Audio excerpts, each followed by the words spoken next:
Jared Vanderbilt is back. JV, Vando, the Vandalorian, whatever you want to call him, he's back with the Lakers, and we got to talk about it.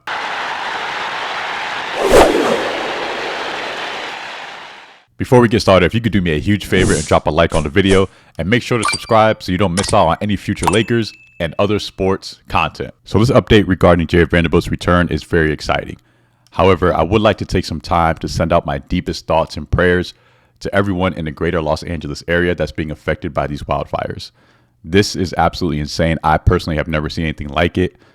It's unprecedented, and I can only imagine what they are going through. People are losing their homes, they're losing their businesses, and it is absolutely devastating.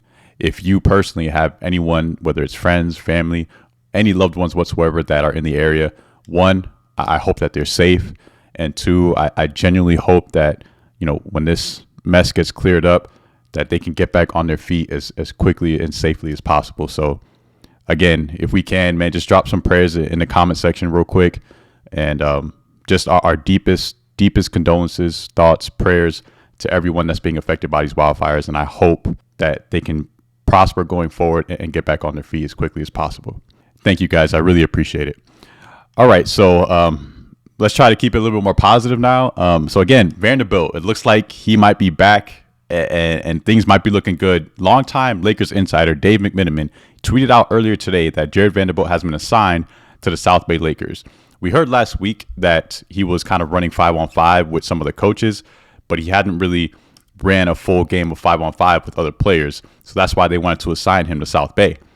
But I would say not even 2 hours later, Dave tweeted out again stating that Vanderbilt had already been recalled from South Bay and is now available to practice with the Lakers squad at 11 a.m.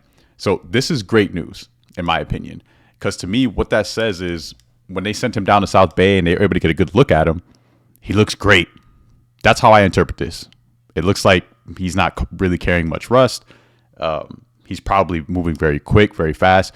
Whenever you're dealing with lower extremities, whether it's knees, ankles, feet, and Jared Vanderbilt, he got surgery on both feet. So that's huge, right? I mean, for him to come back healthy, those puppies got to be moving. That's a big part of his game. And for him to be recalled after 2 hours, that's a really, really good sign. It seems to me like he's hitting the ground running. And I think he can come back to the Lakers and make an immediate impact. To be perfectly honest, even if we get 80% of what Jared Vanderbilt used to be, I say that's a big thumbs up because he was such a beast on the defensive end. So disruptive. He was long, he was quick, he was athletic, and he could pretty much defend 1 through 4, even a smaller 5 if you really think about it. So this is very, very exciting news, and I think this could be a huge plus for the Lakers going forward, not only for on-court gameplay, but it also gives them a little bit more flexibility when it comes to the trade market. And if they want to make any additional trades, which I think we could all agree the Lakers need to do. But for who specifically? Well, with the emergence of DFS, he's been playing really well lately. He's getting more acclimated to the team, the playbook, what he needs to do in his role in order for the team to be successful. DFS has been working out really well. Now we have Jared Vanderbilt, who is easily the second best defender on this team, I would say next to Anthony Davis. So the wing position is getting a little crowded, so to speak. Where does this leave Rui Hachimura? That's the question. And that's essentially what I'm getting at. We still have Cam Reddish as well, who has also been really good defensively. But Rui Hachimura, I think, is the key here. Where does he fit in? And could we include him in a trade to where we can offset some of this wing play and transfer some more positive production, either in that 4 or 5 position or that 1-2 position? I think that's what the Lakers need to focus on before this trade deadline. Obviously, before we get too ahead of ourselves, we want to see Jared Vanderbilt in action in a live gameplay against competition. We want to see that. We need to see that. But again, if he's being recalled from South Bay this quickly, you have to assume that things are looking great and trending in a very positive direction. So we have Vando, who can essentially play, again, or guard, I should say, 1 through 4. He would be assigned, I would say that 3-4. He's a wing, right? You could possibly work him at the 2, but I don't know if that would be ideal. And then the same thing with DFS, that kind of 2 through 4 position. Even DFS has guarded the 5 sometimes. We know Rui, he's more slotted at that 4 position. His versatility on the defensive end doesn't extend as much as it does with DFS and Jared Vanderbilt. If Rui's guarding a 4, that is ideal. Rui is put in a position to where his offensive game can potentially outweigh, his defensive deficiencies guarding another 4. But when you start assigning Rui to those athletic 3s and those quicker 2s, it's not pretty. It is not pretty. He looks like a traffic cone out there. So what do? Is this a sign to where if Jared Vanderbilt, we see him in live action, we give him about 3 to 5 games and he's just looking phenomenal on the defensive end, and maybe, hopefully, God willing, right? He has some offensive production as well. Over the summer before he got hurt, one of the biggest things of his game that, he was working on was that corner 3, which, listen, if Vando comes back as Vando that we know defensively, and he's hitting that corner 3 on a consistent basis, listen, that would be a game changer for the Lakers. If we're getting that Vando back, you have Vando, you have DFS in terms of your solidified wings. But with Rui, I think there's a couple options. One, we already talked about it. You could trade him. Okay. You can trade him, try to include him into a package to where we could upgrade either our guard play or possibly include him in a deal to upgrade our backup center position. But what if we kept him? What if we kept Rui Hachimura? What would that mean? Well, I think straightforward, he would have to come off the bench. You would have to slot him in that 6 to 7 spot and let him come off the bench and then just let him go off offensively.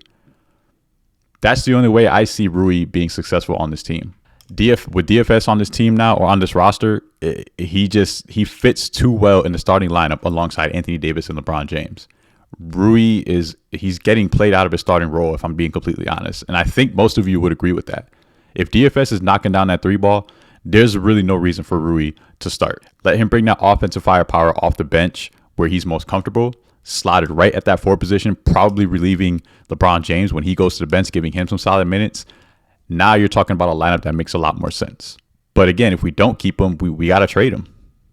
And yeah, I hate to keep bringing it up, but listen, man, the more and more I watch Lonzo Ball play, I want him on this team, man. I really do. I think you could work this 2 ways, right? You can slot him alongside Austin Reeves and then let Max Christie come off the bench, which could be a possibility.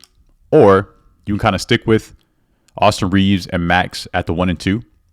Let Max Christie develop, keep getting those reps, but let Lonzo Ball run the second unit. And then you can work the rotations to where you can slot him alongside Anthony Davis and LeBron for some minutes, see how that can work. But either way, whether you decide to start Lonzo at the 2 or let him come off the bench and run the second unit, I think that would work wonders for this team.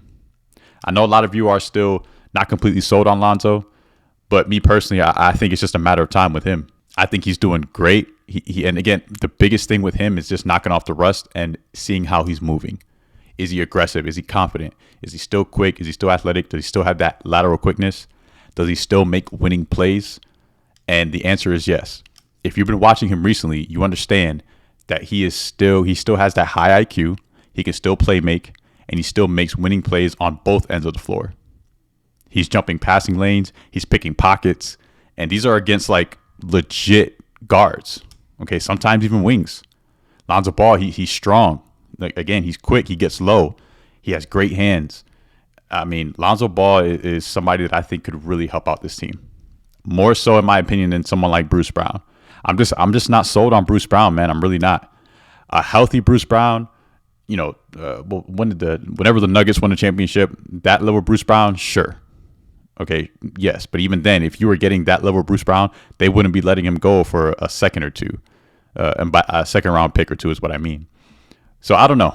I know some of you are really high up on Bruce Brown, but I think Lonzo would be the ticket here. A healthy Vando with Lonzo Ball. If we get a healthy Vando, it kind of alleviates our need for a backup center a little bit. Not a lot, but just a little bit. I still think we need to go after that backup center. Walker Kessler is and always will be that number 1 option, in my opinion. But I get it. talks between the Lakers and the Jazz have kind of stalled, and we don't really know where that's going, so we can't bank on that. You have guys like Nick's Claxton that we can go after. We still got Jonas Valanciunas, which I'm not a huge fan of, but I think he'll be better than what we currently have. We have options out there, but landing that guard position, I think, is going to be a little bit more difficult. But with the emergence of Jared Vanderbilt and being able to include Rui into a trade like that, it makes it a little bit more flexible than what we currently have. So let me know what you guys think, man. Are you happy to have Vando back? Are you just as excited as I am? And also, let me know which direction you think the Lakers should go. If we let Vando kind of run, get some good minutes for that 3 to 5 game stretch, and we get a really good look at him, do you think the Lakers should trade Rui or try to keep him, let him come off the bench and bring that offensive production and try to pivot in another direction? Thank you so much for watching. As always, guys, don't forget, again, drop that like on the video and make sure to subscribe if you're not. And I'll catch you on the next one. Here.